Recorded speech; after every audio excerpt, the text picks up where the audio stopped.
America just lost 69,000 jobs. Not because 69,000 people all got fired this morning in one apocalyptic mega layoff, but because the government just went back and rewrote the recent past. December's payroll number was revised from a gain of 48,000 jobs to a loss of 17,000. January was revised down from 130,000 to 126,000. Put those together, and the last 2 months suddenly look 69,000 jobs weaker than we were told. Then February came in and added insult to injury. Payrolls fell another 92,000, and the unemployment rate sat at 4.4%. So in one nasty burst of statistical whiplash, the labor market story got a whole lot uglier. In moments like these, it might be tempting to ask, do the economists know what they are doing? How could they get the numbers so ridiculously wrong? Welcome to another episode of Planet Econ. How do jobs just vanish after the headlines already went out? The answer is both reassuring and slightly horrifying. Reassuring because there is not some secret warehouse where the government stores fake jobs and quietly delete them at night. Horrifying because the number everybody argues about every month is not a final count. It is a fast estimate of a giant, messy economy. And later the government comes back with better information and says, actually, that first number was not quite right. That is not a bug in the system. That is the system. The truth is, the economy may not have suddenly weakened on revision day. It may simply have been weaker all along than the first draft suggested. To understand why that happens, you have to know that the jobs report is really two different measuring systems awkwardly sharing one press conference. One is the current population survey. This is the household survey, which samples about 60,000 households and is where the unemployment rate comes from. The other is the current employment statistics program, which is also known as the payroll survey. This survey samples about 119,000 businesses and government agencies, representing around 622,000. So every month, the public gets two giant statistical machines, smashes them together, and calls the result the jobs number. And those two machines are not even counting the same thing. The household survey counts people. The payroll survey counts jobs. So if one exhausted American has two jobs, the household survey counts one human being, while the payroll survey counts two payrolls. The household survey also includes groups the payroll survey leaves out, like unincorporated self-employed workers, unpaid family workers, agricultural workers, and private household workers.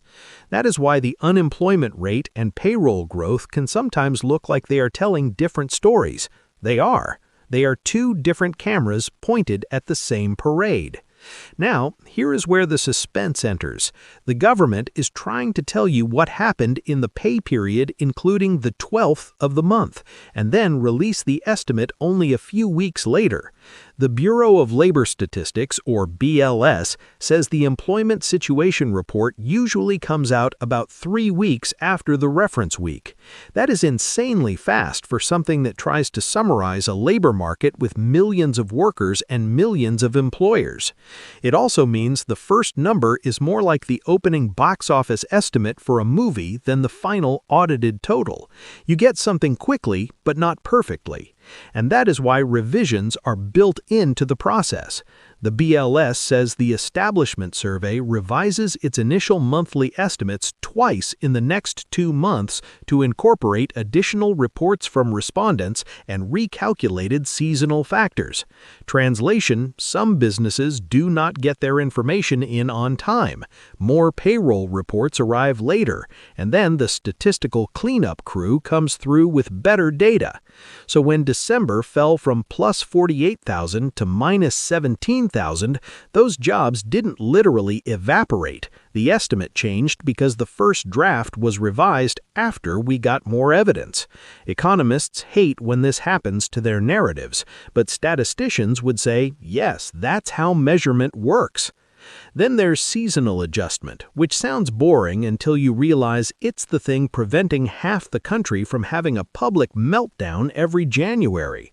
Retailers hire for the holidays and then let people go. Schools open and close. Weather changes behavior.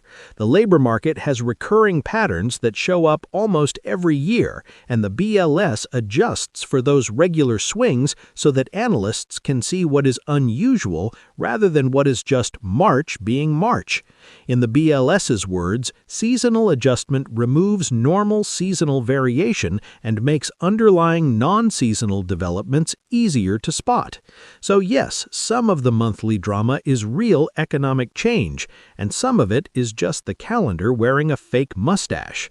And then we arrive at the most misunderstood phrase in this entire circus, the birth-death model, which sounds like either a metal band or a gothic vampire novel, but is actually about businesses opening and closing. The problem is timing. New businesses are being born all the time, dead businesses are disappearing, and the payroll survey can't instantly see all of that. The BLS explains that a model-based component is added to account for net employment change from business births and deaths not captured by the sample. Older BLS benchmark documentation also explains why. Unemployment insurance records become available for updating the sample only 7 to 9 months after the reference month, and in practice, new establishments usually can't be sampled until they are at least about a year old. So if the BLS waited for perfect visibility, the jobs report would come out when your grandchildren were already in middle school. This is also where people make a classic mistake. They see a birth-death figure floating around online and act like it's some suspicious side bucket of imaginary jobs glued onto the headline. But the BLS explicitly says you can't subtract the birth-death forecast from the seasonally adjusted monthly change and pretend that gives you the real number. The model is part of the not seasonally adjusted estimate, and then the whole estimate is seasonally adjusted afterward. In other words, it's not real jobs plus fake jobs, it's one integrated estimate, built the best way the BLS can build it in real time. So if somebody on the internet says, just remove the birth-death model and you'll see the truth, that person is doing statistics with a chainsaw. Now, to be fair, this is not some tiny survey scribbled on a napkin. The payroll survey's active sample includes about 26% of all non-farm payroll jobs, which is enormous for survey standards. But enormous is still not the same thing as complete, and the BLS is very upfront about that. The establishment survey is both sample-based estimates with strengths and limitations.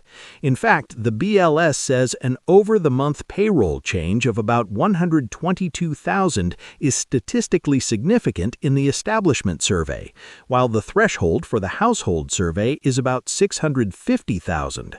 So every time the internet declares that one monthly wiggle proves boom, bust, genius, fraud, collapse, recovery, or the end times, it's usually treating a noisy estimate like it's a stone tablet from the mountain. The big cleanup comes later when the BLS benchmarks the payroll survey to the quarterly Census of Employment and Wages, or QCEW. This is the less glamorous but more comprehensive cousin in the family. The BLS says about 97% of total non-farm employment within the scope of the establishment survey is covered by unemployment insurance records and available through QCEW. But QCEW data are published much later, about 6 months after the end of the reference period. So the monthly payroll survey is the speed version, and QCEW is the accuracy version. One tells you quickly what probably happened. The other shows up later with a flashlight and says, let's see what actually happened. And that really is the whole drama of economic data. In one sentence, the faster you want the number, the more likely it is to be revised later.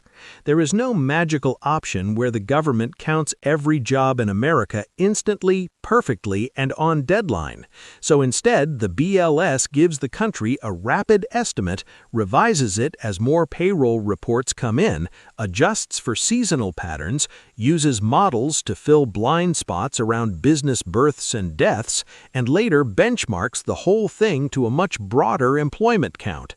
The result is not perfect certainty. The result is the best real-time approximation money and statistics can buy. So when somebody says America just lost 69,000 jobs overnight, the real answer is more interesting than that.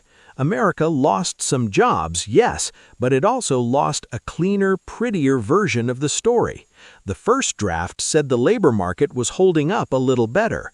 The revised draft says, actually not so fast. And honestly, that's what makes the jobs report fascinating. It's not just a monthly economic statistic, it's a monthly reminder that measuring a huge economy in real time is part science, part detective work, and part saying we'll know more next month. If you enjoyed this episode, please like, subscribe, and consider supporting Planet Econ on Patreon. Stay curious and see you next time.